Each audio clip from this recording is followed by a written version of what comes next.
সরকারি বিদ্যালয় মহিলা কলেজের অর্থনীতি বিভাগের অনার্স প্রথম বর্ষে 2019-20 শিক্ষাবর্ষের ছাত্রীদের স্টুডেন্টদের জন্য যে অনলাইন ক্লাস, সেই ক্লাসে আজকে হচ্ছে মৌলিক পরিসংখ্যান।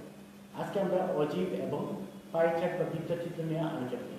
আমরা অজীব অঙ্কন করতে গিয়ে আমরা দেখি আমাদের একটা সমস্যা দেওয়া আছে বলে বোর্ডে তোমরা লক্ষ্য করো, এখানে 100 জন স্টুডেন্টের পরিসংখ্যানের বিভিন্ন নাম্বার বা প্রাপ্ত নাম্বার দেওয়া আছে। অর্থাৎ তার যেমন 10 থেকে 19 হচ্ছে 8 জন, এভাবে 20 থেকে 29 জন, এভাবে 100 জনের নাম্বার দেওয়া আছে। এটা থেকে আমাদের কি করতে হবে? অজীব অঙ্কন করতে হবে। অজীব হচ্ছে এমন একজনের একটা লেখচিত্র যেটাতে একটি অর্থাৎ প্রতিটি শ্রেণীর বিপরীতে বা শ্রেণীর সীমানার বিপরীতে যে ক্রমযোজিত গণসংখ্যা থাকে সেগুলিকে উপস্থাপন করে। অর্থাৎ যে চিত্রে থাকে কি একটা ভূমি অক্ষ এবং লম্ব অক্ষ, ভূমি অক্ষ থেকে শ্রেণী সীমানা এবং লম্ব অক্ষে থাকে আমাদের ক্রমযোজিত গণসংখ্যা। আমরা এটা থেকে একটা চিত্রাকৃতি বা তৈরি করে দেখি। প্রথমে আমাদের কি হচ্ছে, আমরা প্রশ্ন যে কি সে নাম্বার প্রাপ্ত নম্বরগুলি হচ্ছে কি আমাদের দেখি 10 থেকে 19, 20 থেকে 29, 30 থেকে 39, 40 থেকে 49, 50 থেকে 59, 60 থেকে 69, 70 থেকে 79 এবং 80 থেকে 89। গণসংখ্যা হচ্ছে 8, 14, 22, 29, 14, 7, 4 এবং 2। গণসংখ্যার সমষ্টি হচ্ছে 100, অর্থাৎ এখানে গণসংখ্যা হচ্ছে 100। এখন আমরা এটা থেকে কি করবো, যেহেতু শিক্ষার্থী তোমরা খেয়াল করো এখানে যে শ্রেণীগুলো আছে 10 থেকে 19 এবং 20 থেকে 29, এটা প্রত্যেকটা শ্রেণী কিন্তু স্বয়ংসম্পূর্ণ। অর্থাৎ এটা হচ্ছে কি অন্তর্ভুক্ত পদ্ধতিতে আছে। অন্তর্ভুক্ত পদ্ধতিতে আমরা যদি চিত্র উপস্থাপন করি তাহলে কিন্তু সমস্যা হয়ে আমরা এটা থেকে যেখানে অন্তর্ভুক্ত পদ্ধতি আছে অর্থাৎ স্বয়ংসম্পূর্ণ প্রতিটা শ্রেণী থাকে, সেখানে অজীব অঙ্কন করতে গেলে বা আয়তলেখা অঙ্কন করতে গেলে আমাদের শ্রেণী সীমানা বের করতে হবে। আমরা এখন বের করবো শ্রেণী সীমানা। শ্রেণী সীমানা কিভাবে বের করতে হবে?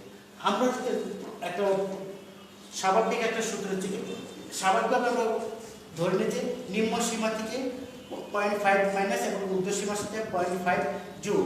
কিন্তু এটা একটা নিয়ম আছে। নিয়মটা হচ্ছে কি দেখো, নিয়মটা হচ্ছে কি L1 মাইনাস হাফ বি।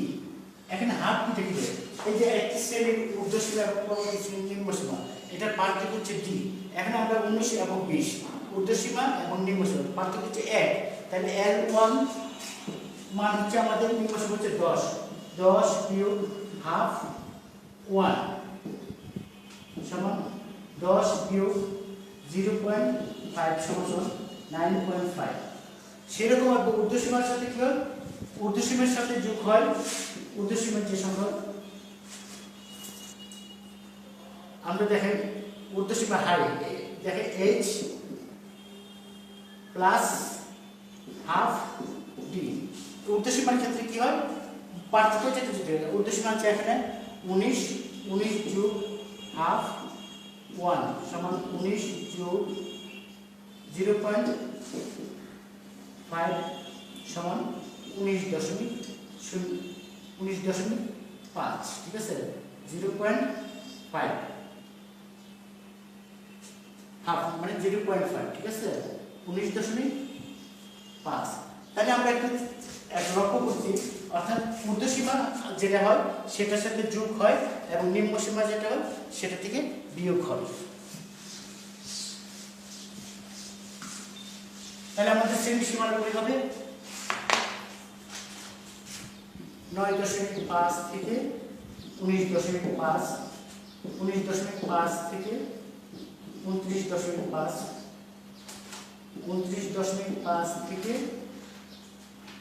39.5,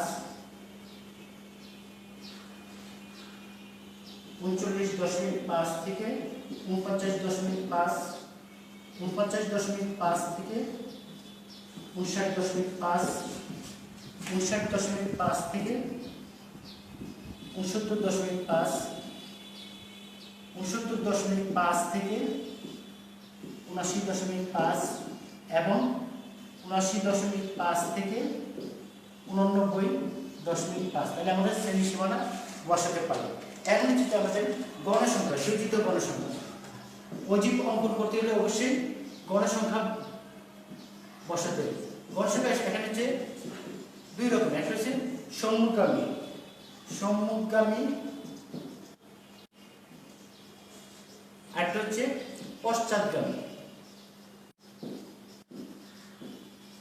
সম্মুখগামী গণসংখ্যা হচ্ছে কি সম্মুখে, অর্থাৎ ছোট থেকে বড় দিকে যায়। এখানে তোমরা নর্মাল গণসংখ্যা আছে 8, আমরা 8 বসালাম, 8, তারপর হচ্ছে 8 এর সাথে যোগ হবে 14, 14 যোগ হলো 22, তারপর হচ্ছে 44, 73, 87, 94, 98 এবং 100। পশ্চাৎগামী হচ্ছে কি বড় থেকে ছোট, বড় থেকে ছোট প্রথমে থেকে আমাদের কি অর্থাৎ 100, সর্বোচ্চ গণসংখ্যার সমষ্টি হচ্ছে 100, আমরা এখানে 100 বসাবো, ঠিক আছে।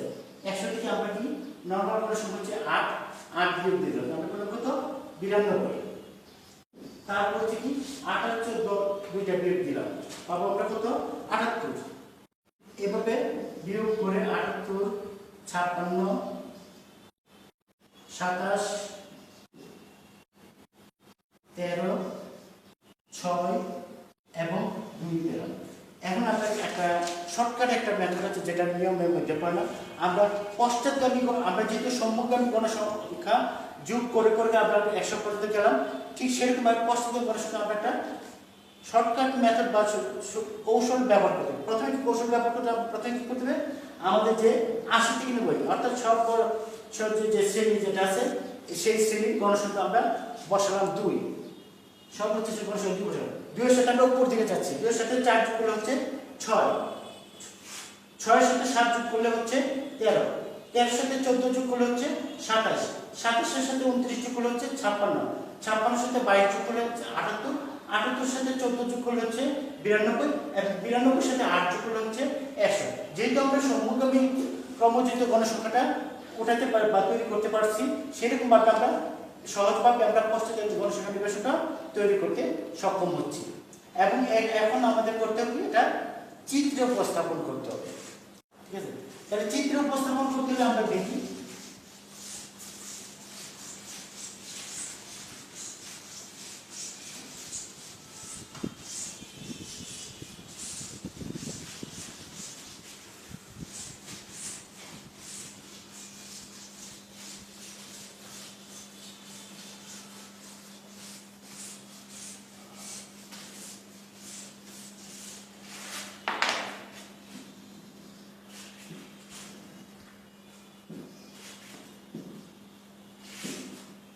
চিত্রে দুটি অক্ষর, একটা হচ্ছে ভূমি অক্ষ আর একটা হচ্ছে লম্ব অক্ষ। ভূমি অক্ষ হচ্ছে OX এবং লম্ব অক্ষ হচ্ছে OY। ভূমি অক্ষে আমাদের থাকে কি আমাদের শ্রেণী সীমানা, ঠিক আছে, শ্রেণী সীমানা। আর লম্ব অক্ষ হচ্ছে ক্রমযোজিত গণসংখ্যা।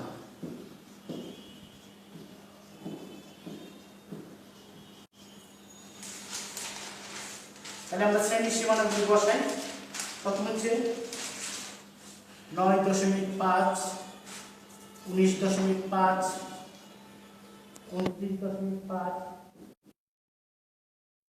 39.5,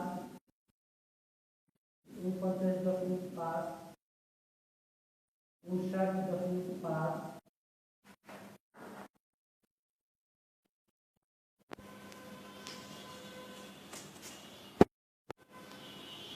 69.5, 79.5 এবং 89.5। আর ক্রমযোজিত গণসংখ্যা সর্বোচ্চ হচ্ছে 100 পর্যন্ত। 100 পর্যন্ত গেলে আমাদের কি হচ্ছে আমরা কি 10, 20, 30, 40, 50, 60, 70, 80, 90,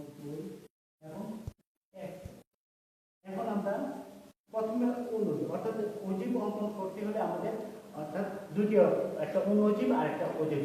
কোন অজীবটা আমরা এখন অঙ্ক করব? কোন অজীব হচ্ছে আমাদের শুরু করতে হবে। আমাদের প্রথম শ্রেণীতে 9.5 থেকে 19.5। কোন অজীব তৈরি করতে গেলে আমাদের প্রথম শ্রেণীর ঊর্ধ্বসীমা অর্থাৎ 19.5 থেকে শুরু করতে। 19.5 এর বিপরীতে আছে আমাদের কত? 19.5 এর 8। 19.5 এর সাথে আমরা দিলাম 8। তারপর হচ্ছে 29.5 হচ্ছে 22। 29.5 এ 22। এরপর হচ্ছে 39.5 হচ্ছে 44। 39.5 এ হচ্ছে আমাদের 44। 49.5 হচ্ছে 73। 49.5 হচ্ছে আমাদের 73।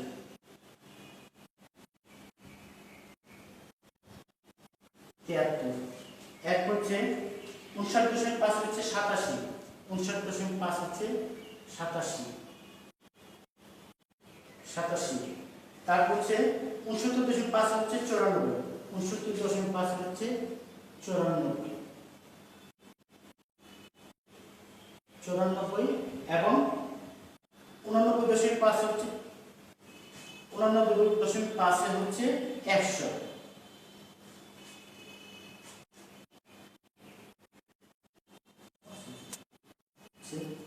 94। 79.5 হচ্ছে 98। 79.5 হচ্ছে 98 এবং 89.5 হচ্ছে 100। ঠিক আছে, অর্থাৎ আমাদের এই 100 থেকে। তাহলে আমরা একটা বিন্দুগুলি সংযোগ করি।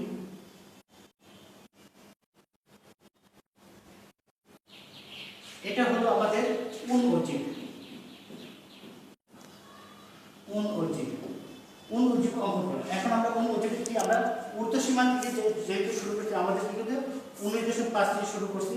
এখানে এটা এই অংশটা 9.5 এর সাথে যোগ দিয়ে দিতে হবে, অর্থাৎ তাহলে আমরা অনুঅজীব রেখা পেলাম।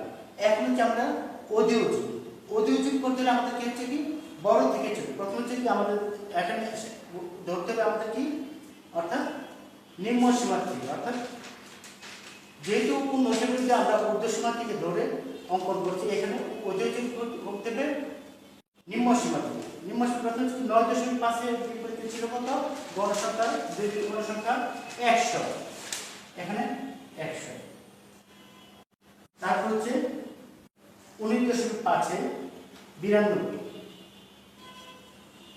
92। তারপর হচ্ছে 29.5 এ 78। 29.5 এ 78। 78। এরপর 39.5 এ 56। 56। 39.5 এ 56। 49.5 এ 27। 49.5 এ হচ্ছে 27। এখানে 27। 27। তারপর হচ্ছে 59.5 এ 13। 59.5 এ হচ্ছে 13, 10 এর উপরে 13। তারপর 69.5 হচ্ছে 6। 69.5 হচ্ছে 6 এবং 79.5 হচ্ছে 2। 79.5 হচ্ছে 2। তাহলে আমরা এখানে যে বিন্দুগুলো যোগ করে দেই।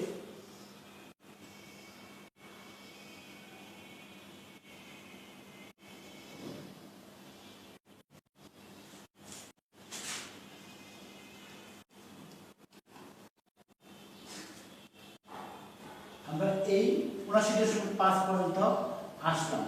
এখন নিয়ম মাফিক আমাদের করতে হবে কি 89.5 পর্যন্ত এটাকে সংযোগ দিয়ে দিতে হবে। আমরা এখানে দিয়ে দিলাম, 89 পর্যন্ত যোগ করে দিলাম। এটা হলো আমাদের অধিঅজীব।